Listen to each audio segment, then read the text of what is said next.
हाय, मैं हूँ आपकी चुलबुली सी प्यारी सी अलबेली सी अंजलि और मैं आपका स्वागत करती हूँ अपने YouTube channel timeless tales with Anjali पर। आज की महिलाएं बहुत प्रगतिशील हैं, अपने सपनों की उड़ान भर रही हैं। ये जो बदलता हुआ समाज आप देख रहे हैं ना, ये महिलाओं की ही देन है। तो आइए मिलते हैं ऐसे ही कुछ महिलाओं से जो सुर से सुर, ताल से ताल और भाव से भाव मिलाकर अपने फील्ड में एक मुकाम हासिल कर रही हैं। Welcome to timeless tales with Anjali to all of you. Thank you Anjali, हमें बुलाने के लिए। आज बहुत मज़ा आने वाला है। यस, है ना? एक्चुअली अच्छी बात पता है क्या है, आज हम 4 लोग हैं, चारों में से कोई भी होस्ट नहीं है, सब होस्ट हैं और सब गेस्ट हैं। तो ये मज़ा आने वाला है। तो चलिए शुरू करते हैं। सबसे पहले मैं थोड़ा सा इंट्रोड्यूस करवा देना चाहती हूँ। अवंतिका मैम बहुत ही अच्छी डांसर है। बॉलरूम डांस, कथक, फ्लेमेंको भी जानती हूँ, कॉन्टेम्प्रेरी भी किया है, बहुत मतलब फोक की भी नॉलेज है, थोड़ा सा ओडिसी भी सीखा हुआ है। तो इन शॉर्ट मतलब डांस ही डांस इन डांस जीना मरना सब डांस। संगीता दीदी बहुत ही, मतलब मैं इनको बहुत सालों से नहीं जानती, लेकिन जितने सालों से भी जानती हूँ, हम बहुत अच्छे दोस्त हैं, बहुत अच्छी बॉन्डिंग होती है हमारी। जब हम दो मिलते हैं तो मतलब अलग।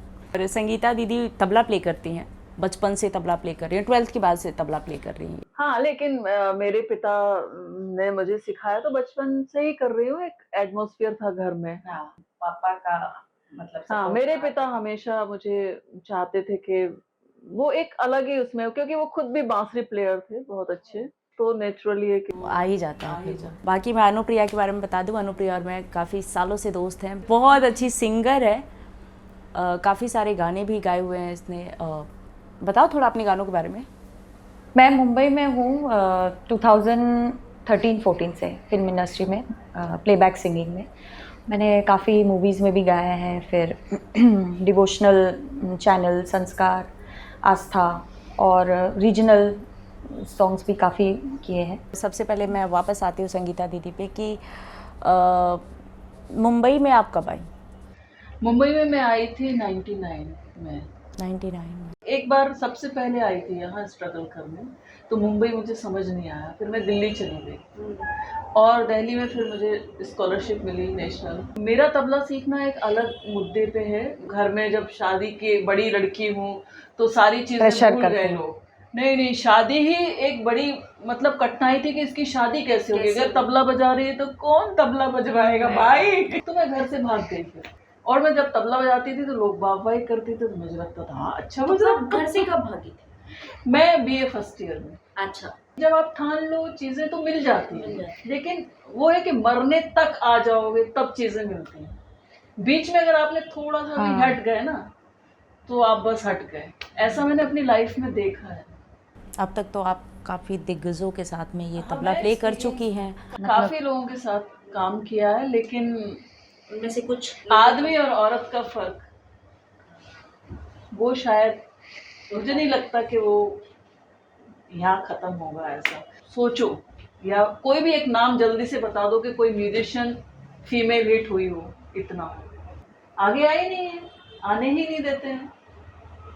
सिंगर्स फिर भी है, लेकिन मेरा भी एक्सपीरियंस है। एक लास्ट कुछ महीने पहले एक फीमेल बैंड के साथ ही शो था, तो आईटी कंपनी थी, अच्छा सब कुछ।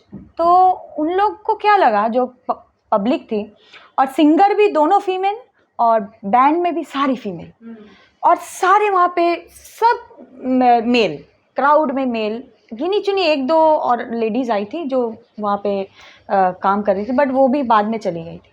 इन लोगों को लगा ये फीमेल बैंड मतलब कुछ हो पाएगा, खुद बोले, एक्सेप्ट किए कि हम लोग तो सोचे थे अरे क्या ही करेंगे, इन लोग दोनों ही फीमेल सिंगर हैं, बैंड में भी वही है ना, मौका दे के तो देखो। हाँ। अब थोड़ा सा आ जाते हैं हम अवंतिका मैम पे।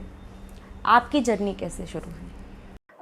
मेरी बचपन से ही डांस में रही है, क्योंकि मेरी जो गुरु है मेरी खुद की मासी हैं, और उनको देखा देखी, मतलब सच बोलूं तो, अगर बोलूं तो मुझे शौक नहीं था डांस का।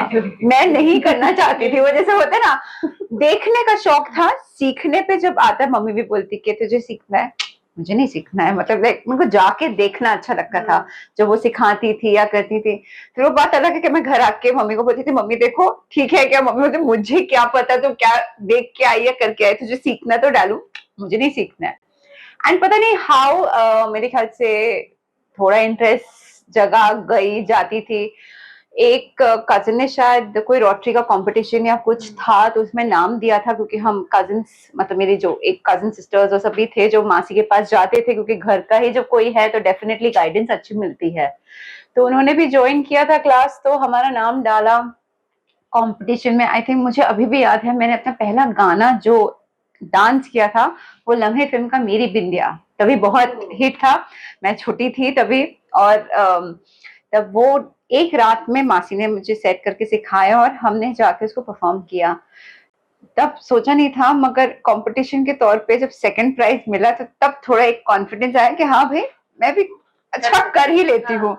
पता नहीं करते करते कब दिल से फीलिंग जुड़ी, ऑटोमेटिकली एक कनेक्शन बना के dance just became my life. तो डांस एक शौक के तौर पे शुरू हुआ, but now it is just something which I से आई कांट स्टे विदाउट। तुम्हारा इंटरेस्ट कहाँ से जगा एक्टिंग में? जैसे तुम बोल रहे थे कि तुम्हारे घर पे कोई, जैसे हमारे तो कोई ना कोई रहा है घर पे जिससे हमने इंस्पिरेशन ली है या करके, तुम्हारे घर पे कोई ऐसा, या क्या तुम्हारे दिमाग में आया कि you wanted to get into acting and become an actor? देखो, मेरे घर पे कोई तो पहला मेरा बैकग्राउंड नहीं है। मेरे घर पे मैं पहली लड़की हूँ, पूरे ख़ानदान में पहली लड़की हूँ, पूरे गांव में पहली लड़की हूँ कि मैं एक्टिंग फील्ड में आई। सारे बिहार के लड़के लड़कियों को पढ़ाई पे ज़्यादा थोड़ा देते हैं, तुम पैसे लो लेकिन पढ़ाई करो। मेरे 12th मैंने किया हैदराबाद से, बुआ के पास चली गई थी। तब तक मेरे दिमाग में कोई एक्टिंग का कुछ भी कीड़ा नहीं था। मैं वहाँ पे थोड़ा मुझे अच्छा फील नहीं हो रहा था, तो मैं वापस दिल्ली भाई बहनों के पास आ गई थी। वहाँ मुझे पता चला कि अच्छा थिएटर नाम की भी कोई चीज़ होती है। और मैं आई थी दिल्ली में BBA करने के लिए, और मैं गई थिएटर में 500 पर मंथ था। और मेरे पहले जो टीचर थे जिनके साथ मैंने ज्वाइन किया था, टोली फिल्म्स करके, टोली ग्रुप था उसका नाम, झारखंड के थे। वीकली जो होता है ना, वीकेंड वाला पैसा वाला थिएटर होता था वो, वहाँ मैंने ज्वाइन किया। वहाँ से धीरे धीरे किसी ग्रुप के साथ नहीं जुड़ी, मैं फ्रीलांस करती रही। फिर वो ऐसा हो गया ना कि BBA कहाँ गया पता नहीं है, लेकिन फिर मैं एक्टिंग में प्रॉपर, वो कहते हैं ना आपको जैसे डांस का, तबले का, सिंगिंग का, वैसे ही अंदर ना थिएटर का कीड़ा आ गया कि नहीं यार ये थिएटर ही सब कुछ है अभी। पर मैं अपने जर्नी के दौरान वाली चीज़ मैं थोड़ा सा शेयर करूँगी कि मैं अपने माँ बाप के बारे में बता रही हूँ कि उन्होंने कभी सपोर्ट भी नहीं किया, बट एक बेटी होने के नाते कभी इस तरीके से भी नहीं रखा कि अच्छा नहीं तुम अगर एक्टिंग में गई हो तो तुम भूखे रहो। पैसे मांगती थी, पैसे भी आते थे, लेकिन उसके साथ डांट मिलती थी। ज़बरदस्ती भी नहीं होती थी कि नहीं छोड़ दो, ये भी नहीं होता था, पर उसके साथ डांट होती थी। नहीं, उसका रीजन यही है, माँ बाप की गलती नहीं है। गलती है कि यहाँ कोई भी चीज फिक्स नहीं है, आप जाके कहाँ स्ट्रगल करोगे। मैं क्लासिकल, तबला, शास्त्रीय संगीत बहुत साल रियाज किया, बड़े बड़े शोज किए, संकट मोचन महोत्सव ये वो, लेकिन वहाँ नए लोगों को हमेशा यही बोलते हैं अभी और रियाज करना है। कभी ये नहीं बोला किसी बड़े गुरु ने कि बहुत, और ये गुरुओं को मैं कहती हूँ कि उनकी ये कमी है। अगर वो लोगों को जब तक प्रोत्साहित नहीं करेंगे, आपका गाना कौन सुनेगा। और इसीलिए शास्त्रीय संगीत देखो आप अभी कहाँ है।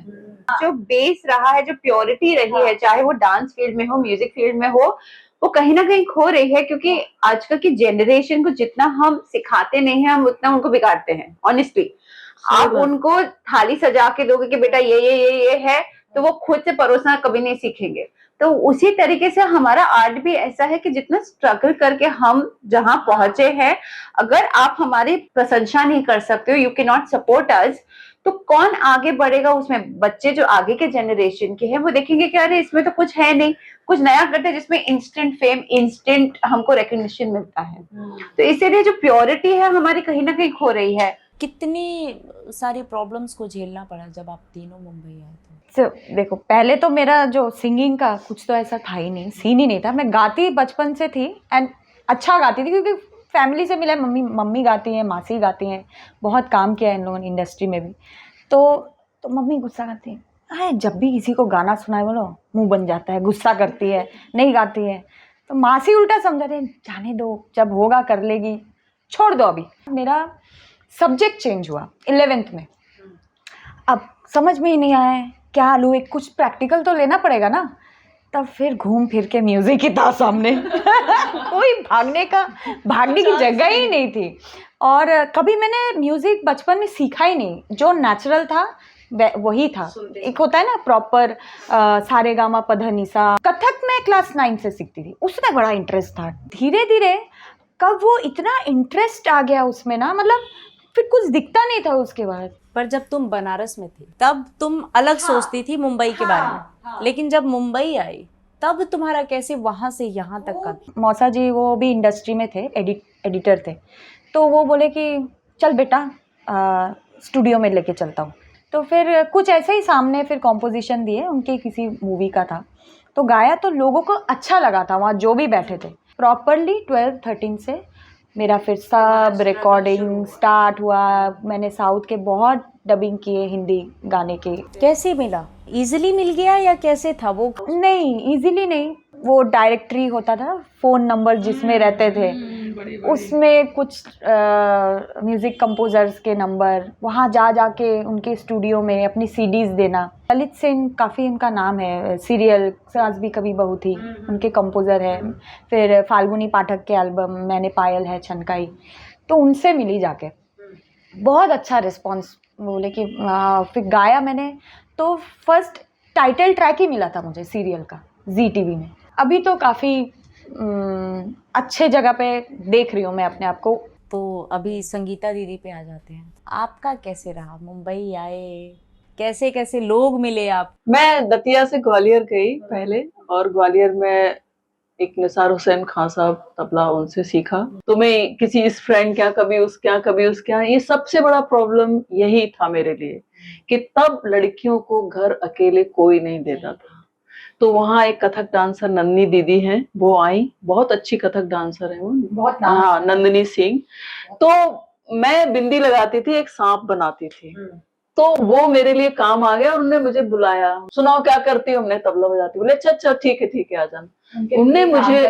उन्होंने मुझे 2 साल अपने घर रखा, और वो ही मेरी गुरु, माता पिता जो भी हैं, मतलब वो मेरी जिंदगी देने वाली, उनको ही बोलूंगी। और उनसे ही मेरे सारे कांटेक्ट जो भी है, मुझे बड़े बड़े लोगों से मिलवाना, प्रोग्राम के लिए करना। और फिर उसके बाद मुझे स्कॉलरशिप मिला, मैं हॉस्टल रहने लगी। तो हॉस्टल भी मुझे बहुत मुश्किल से मिला, क्योंकि मैं दून पब्लिक स्कूल में जॉब करती थी उस टाइम। तो जो जॉब करते थे उनको हॉस्टल नहीं मिल सकता था, ये सब है। तो भारतीय कला केंद्र में फिर मुझे आखिरकार हॉस्टल मिला। तो वहां सुधीर मुझे मिले, मेरे हस्बैंड। फिर हमने अपना ग्रुप बनाया। सुधीर ने मुझे बहुत, हम दोनों ने एक दूसरे का सपोर्ट किया। वहां कोई मेल फीमेल का चक्कर नहीं था। परिस्थितियां ऐसी थी कि भाई पैसा चाहिए। और सुधीर तो पढ़े लिखे, पीएचडी किया हुआ था उनने। तो उन्होंने बोला हाँ तुम मेरे साथ तबला बजाओ, कोई दिक्कत नहीं है, हमें तो अच्छा लगेगा, लड़की तबला बजा रही है तो अच्छी बात है, बहुत अच्छी। मतलब मैं आज तक तबला बजा पा रही हूँ इसीलिए, और क्या। लेकिन क्यों चाहिए औरत को सपोर्ट? क्यों चाहिए आदमी को? क्यों नहीं? ये है ना क्वेश्चन। आदमी कभी नहीं बोलेगा, औरत हमेशा बोल देगी कि हाँ हमें सपोर्ट मिला है। तो ये आदमी और औरत का फर्क है कि आंसुओं की क्या औकात जो मेरी आंखें भिगो दें, वो तो उनकी याद थी आकर चली गई। ऐसा कुछ नहीं, औरत आदमी का कोई चक्कर नहीं है। आपके मन में अगर जिस दिन आपने ठान लिया, सीधी बात ये है कि आप कितनी मेहनत, कितना लगन, क्या कर सकते हो। मैं तो उसी के बल पे आई हूँ। मैं ऐसा तो सोच के नहीं आई कि ये आदमी, वैसा कुछ नहीं होता है। आप भूल जाते हो जब आप अपने धुन में रहते हो ना, जब आप कुछ पाने की धुन में रहते हो ना, सब भूल जाते हो, आप उसी काम में लग जाते हो, फिर सारी चीजें सह लेते हो। आप कितना सह सकते हो।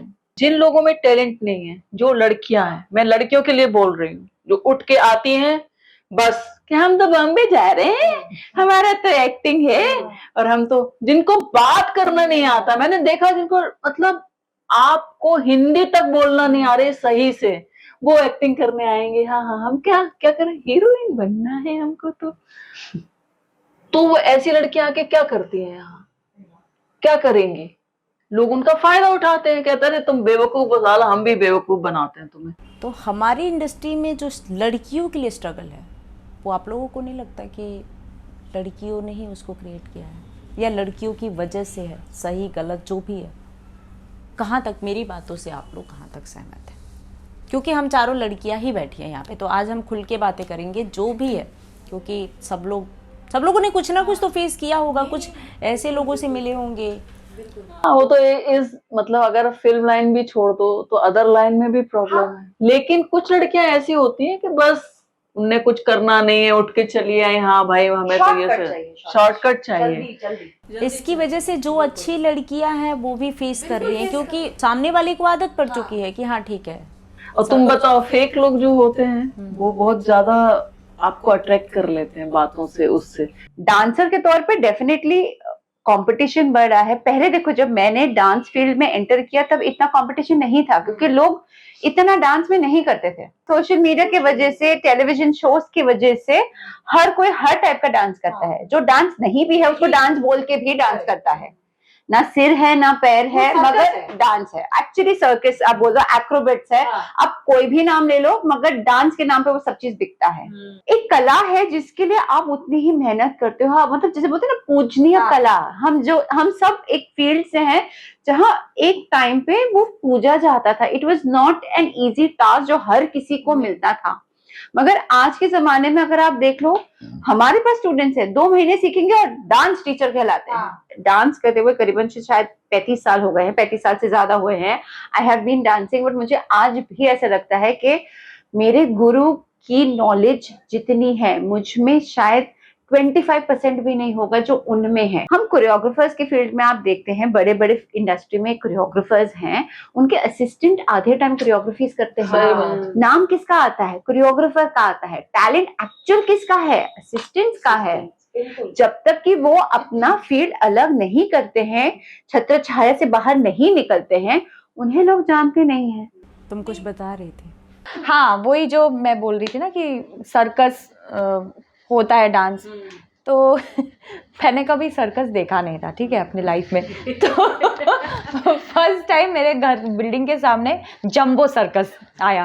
मैंने कहा अच्छा चलो ठीक है, हंसी भी आ रही थी इतने, मतलब जब देखना था तब तो उस टाइम एनिमल ये सब रेस्ट्रिक्टेड नहीं था, अब तो बैन हो चुका है। तो फिर वहाँ जाके तो देखे, हाँ ये तो डांस में ही देखते रहते हैं हम लोग रोज रील्स में, और वही तो हो रहा है। कुछ दिन पहले किसी से मिली थी, मैं नाम बिल्कुल नहीं लूँगी, लेकिन मैं बोला कि काम अच्छा कर रही हो तुम?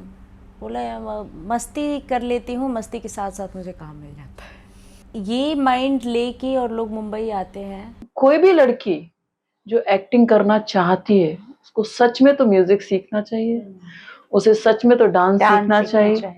तभी हेल्प मिलता है। इतना इजी नहीं है कि आपने बस मुंह हिला दिया, बात कर ली। एक्टिंग बहुत कठिन चीज है। तुम बताओ ना, तुम हमसे तो पूछ रहे हो, तुम भी तो इंडस्ट्री में जब आई थी, तुम्हारा क्या कंपटीशन और तुम्हें कितना उतार चढ़ाव मिला? स्ट्रगल करने आप मुंबई आते हो। इससे पहले जब मैं मुंबई आई थी, मैं काम के लिए आई थी 3 महीने के लिए। मैं काम करके चली गई, मैंने नोटिस ही नहीं किया, मुझे पता ही नहीं चला कि स्ट्रगल होता क्या है। सैलरी आ रही थी, बढ़िया काम कर रही थी। वापस जब परमानेंट शिफ्ट हुई ना, तब मुझे पता चला अच्छा एक्चुअली स्ट्रगल ये है। तो अनुप्रिया से एक गाना सुन ही लेते हैं आप। बिल्कुल बिल्कुल। गजरा बना के ले आ मननिया, गजरा बना के ले आ मलनिया, वो आए हैं घर में हमारे, वो आए हैं घर में हमारे, देर ना अब तो लगा,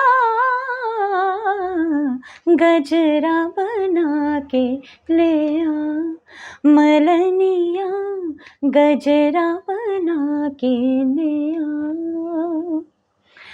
सारा चमन हो जिनका दीवाना, सारा चमन हो जिनका दीवाना, ऐसी कलियां चुन के ला, ऐसी कलियां चुन के ला।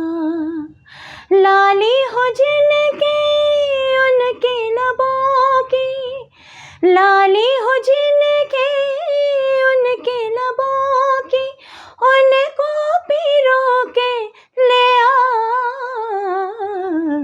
गजरा बना के ले आ, मलनिया गजरा बना के ले आ, मलनिया वो आए हैं घर में हमारे, वो आए हैं घर में हमारे, देर ना अब तो लगा,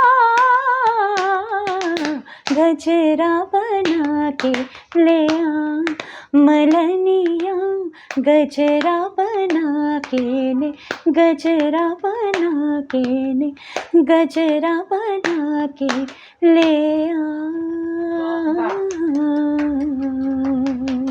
आप भी कुछ सुना दीजिए। अजीब दास्तां है ये। अजीब दास्तां है ये, कहाँ शुरू कहाँ खत्म, ये मंजिलें हैं कौन सी, न वो समझ सके न हम, अजीब दास्तां है ये, कहाँ शुरू कहाँ खत्म, ये मंजिलें हैं कौन सी, न वो समझ सके न हम, ये रोशनी के साथ क्यों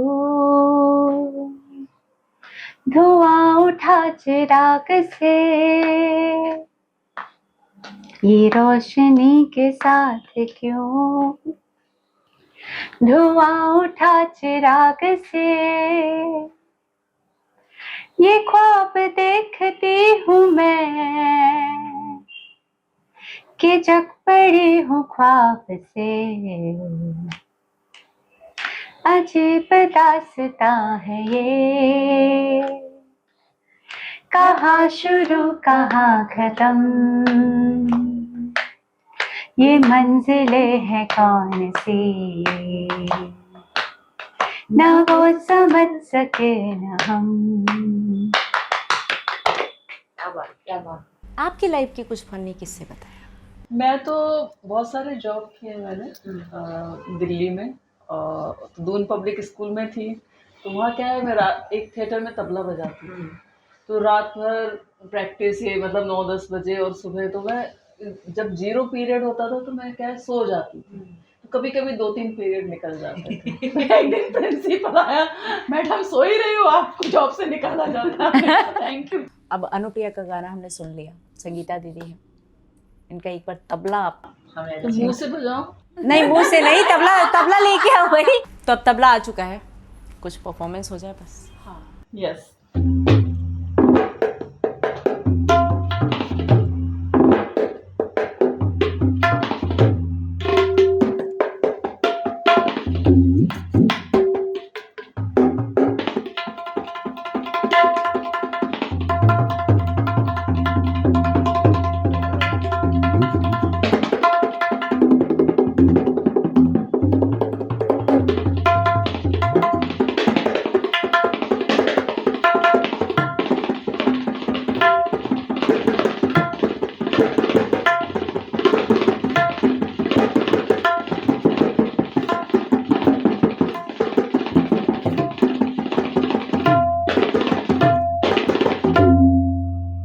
देखो आप ऐसे भी बजा सकते हो तबला। ये तो बहुत ही अच्छा लगता है सुनने।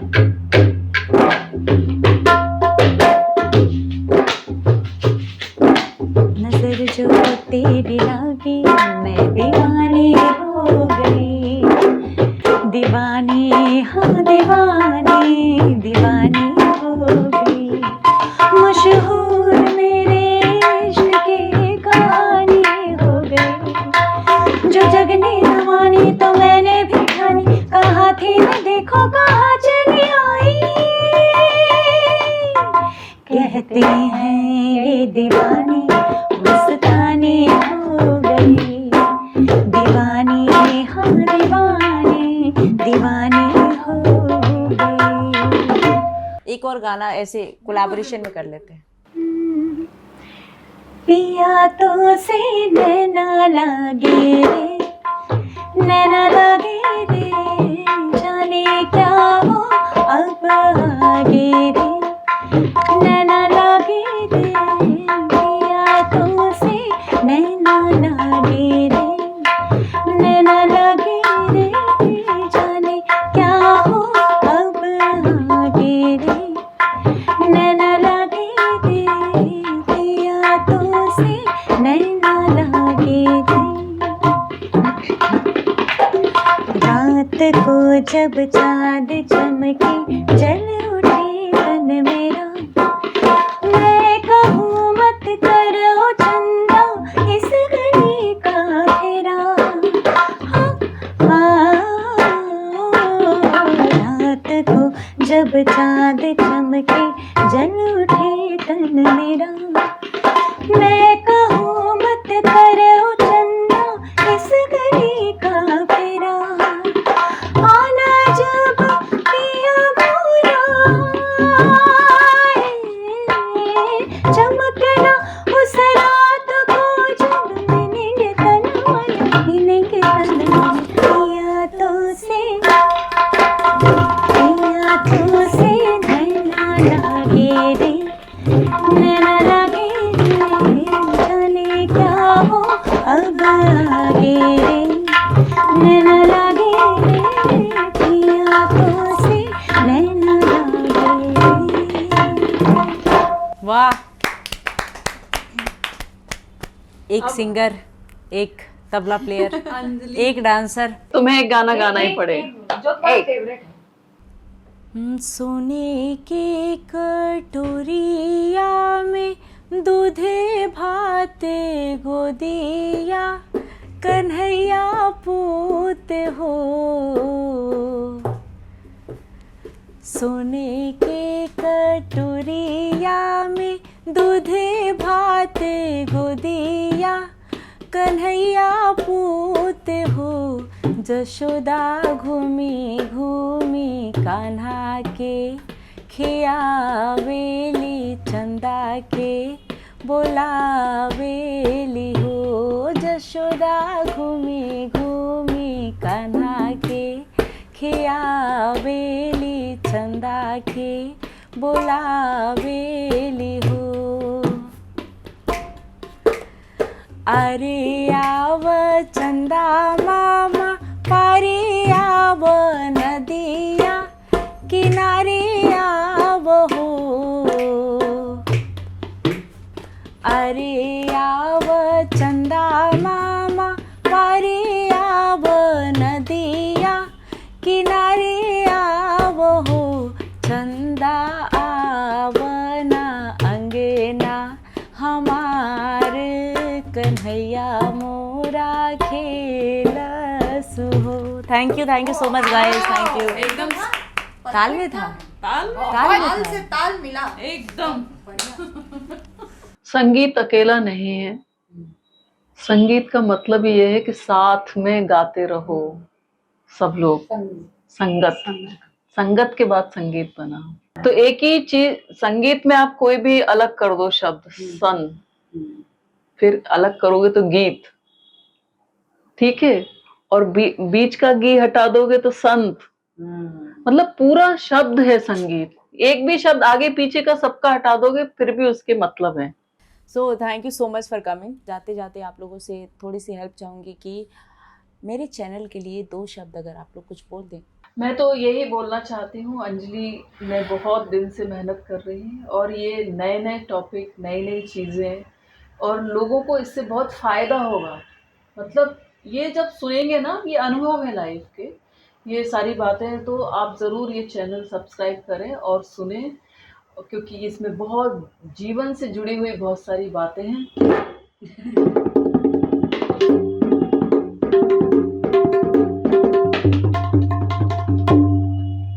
Please don't forget to like, subscribe and share. Share. तो आइए मिलते हैं अगले पॉडकास्ट में नए मेहमान की नई कहानी के साथ। धन्यवाद।